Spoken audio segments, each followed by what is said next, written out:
খেপ মারতে আসছিলাম। খেপ মারতে আসছিলাম মানে হচ্ছে অনেকদিন পর দুজন একসাথে একটা কর্পোরেট টুর্নামেন্টে আজকে কমেন্ট্রি করতে আসলাম। তো দুজন যেহেতু একত্র হলাম তো ভাবলাম যে আসলে একসাথে একটা কন্টেন্ট বানানোর এই অপরচুনিটি একেবারেই নষ্ট করতে দেওয়া যাবে না। তো দুদিন পরে এমনিতেও চ্যাম্পিয়ন্স ট্রফি শুরু হতে যাচ্ছে।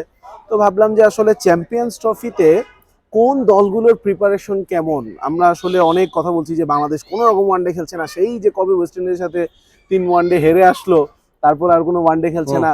তো কোন দলের প্রিপারেশনটা আসলে কেমন সেটা নিয়ে যদি একটু কথা বলি। হ্যাঁ, এটা তো খুব ভালো টপিকই হবে, কারণ খুবই চর্চিত একটা টপিক। কারণ আমরা দেখছি যে আসলে পার্টিকুলারলি বাংলাদেশ দলের প্রিপারেশন নিয়ে অনেকে অনেক কথা বলছেন যে এতটা আনপ্রিপেয়ার্ড হয়ে কিভাবে একটা এত বড় টুর্নামেন্টে যাওয়া যায়। প্রেস কনফারেন্সে যখন ফিল সিমন্স আসলেন, যখন তালহা জুবায়ের বাইরে দিয়ে হেঁটে যাচ্ছেন, তাকেও সাংবাদিকরা ঘিরে এসে এই প্রশ্নগুলোই করছেন।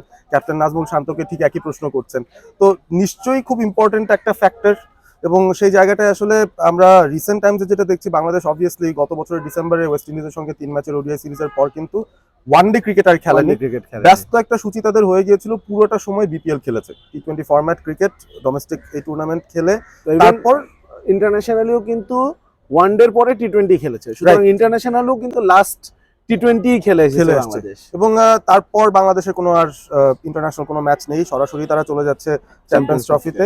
আর অন্যান্য দলের যদি কথা বলি, আমি ছোট্ট করে একটা লিস্ট টেনে বলে ফেলতে পারি, কারণ প্রস্তুতি কেমন হয়েছে তার চেয়ে বড় কথা হচ্ছে যে সবাই অন্তত ম্যাচগুলো খেলার মতো টুর্নামেন্ট আগেই অর্গানাইজ করে রেখেছিল, কারণ তাদের সূচির সঙ্গে ডোমেস্টিক কোনো কিছু বড় কোনো ইভেন্ট ক্ল্যাশ করছিল না। তো সেটা একটা অ্যাডভান্টেজ। তবে কোন কোন দলগুলো গিয়েছে আমরা বলি, পাকিস্তান ঘরের মাটিতে একটা ট্রাই নেশন সিরিজ খেললো, সেখানে তারা নিউজিল্যান্ডকে পেয়েছে, সাউথ আফ্রিকাকে পেয়েছে। সুতরাং এই 3টা দল চ্যাম্পিয়ন্স ট্রফিতে আছে, এই 3টা দলই নিজেদের মধ্যে খেলে একটা প্রিপারেশন নিয়ে ফেলেছে একেবারে চ্যাম্পিয়ন্স ট্রফির ভেন্যুতে। হ্যাঁ, চ্যাম্পিয়ন্স ট্রফির ভেন্যুতে করাচিতে তারা খেলেছে, এবং পাকিস্তান নিউজিল্যান্ড তো একই গ্রুপেও আছে। সুতরাং অলরেডি নিজেদের মধ্যে একটা ম্যাচ তারা খেলার সুযোগ পেয়েছে, এবং দুটো ম্যাচ ইনফ্যাক্ট খেলেছে, কারণ ফাইনালে ওই দুটো দল একে অপরের মুখোমুখি হয়েছিল।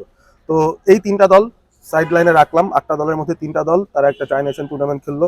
অস্ট্রেলিয়া শ্রীলঙ্কায় গিয়ে শ্রীলঙ্কার সঙ্গে খেলেছে, যতটা কাছাকাছি এনভায়রনমেন্টে খেলা যায়। সাবকন্টিনেন্টে অস্ট্রেলিয়া খেলতে এসেছিল, এবং কিছু ইনজুরি দুঃসংবাদের পাশাপাশি তাদের রেজাল্টটাও দুঃসংবাদের মতো হয়ে এসেছে, তারা সিরিজটা জিততে পারেনি।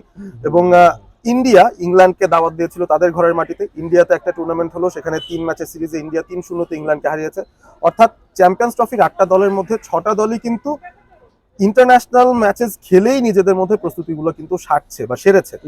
বাংলাদেশ এবং আফগানিস্তান শুধুমাত্র দুটো দল, অভাগা দুটো দল, যারা কোনো শিডিউলে মেলাতে পারেনি, এবং আলটিমেটলি কোনো ধরনের ওডিআই ক্রিকেট প্রিপারেশন ছাড়াই তারা চ্যাম্পিয়ন্স ট্রফিতে কিন্তু যাচ্ছে। যে এই জায়গাটাতে আমি একটু যদি বলি, অস্ট্রেলিয়ার কথা আমরা বলছিলাম যে শ্রীলঙ্কার সাথে খেলেছে, শ্রীলঙ্কা কিন্তু চ্যাম্পিয়ন্স ট্রফি খেলছে না, এবং তাদের রেকর্ড রিসেন্ট টাইমে গত 1-1.5 বছরে বাকি সবার চেয়ে অনেক বেটার। হ্যাঁ, অনেক বেটার। এবং আরো মজার ব্যাপার হচ্ছে শ্রীলঙ্কায় যে ধরনের উইকেট পেয়েছে অস্ট্রেলিয়া, আই ডাউট এই ধরনের উইকেট পাকিস্তানে বা দুবাইতে তারা পাবে কিনা। তো সেই জায়গায়ও আমার একটা ডাউট রয়েছে আসলে অস্ট্রেলিয়ার আদৌ কতটুকু শুধুমাত্র প্রিপারেশনের কথা যদি বলি, হ্যাঁ তারা 50 ওভার ফরম্যাটটা খেলেছে, দ্যাটস ইট।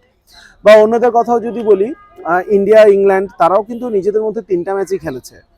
আমরা যদি ট্রাই নেশনের কথা যদি বলি, সাউথ আফ্রিকা 2 দলের সাথে একটা ম্যাচ খেলেছে, নিউজিল্যান্ড আর পাকিস্তান হয়তো নিজেদের মধ্যে একটা এক্সট্রা খেলেছে।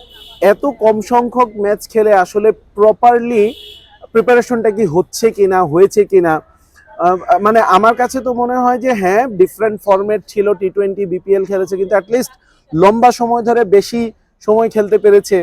এখন এটা আমি বলছি না যে বাংলাদেশি প্লেয়ারদের প্রিপারেশন ভালো হয়েছে বা বেটার হয়েছে ওটার জন্য, কিন্তু আমি মূলত যে প্রশ্নটা করতে চাচ্ছি যে চ্যাম্পিয়ন্স ট্রফির মতো একটা ইম্পর্টেন্ট টুর্নামেন্টের আগে সবগুলো দলেরই কিন্তু প্রিপারেশনের অবস্থা কম বেশি একই।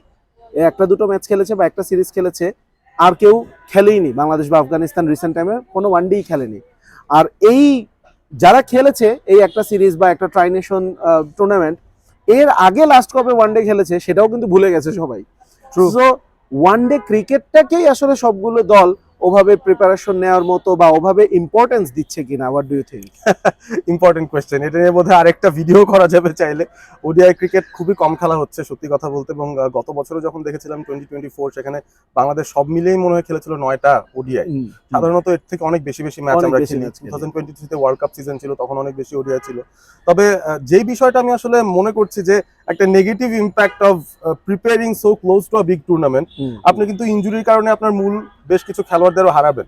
নিউজিল্যান্ড কিন্তু Absolutely. রাচিন রবীন্দ্রকে অলরেডি হারিয়ে ফেলেছে। অলরেডি হারিয়ে ফেলেছে। সো এই ধরনের কিছু ইস্যুস হচ্ছে। অস্ট্রেলিয়া তাদের বেশ কিছু অস্ট্রেলিয়া বোলিং ক্রিকেটারদের লাইনআপ নাই, হারাচ্ছে, একেবারেই নাই হয়ে একেবারেই গেছে। নাই হয়ে হেজেলউড নাই, কামিন্স নাই, মিচেল স্টার্কও নাই। স্টার্কো চলে So, গেল। প্রিপারেশনটা হিতে বিপরীত হয়ে যেতে পারে আসলে একটা টুর্নামেন্টের এত কাছে এসে এরকম একটা সিচুয়েশনে যখন পড়ি।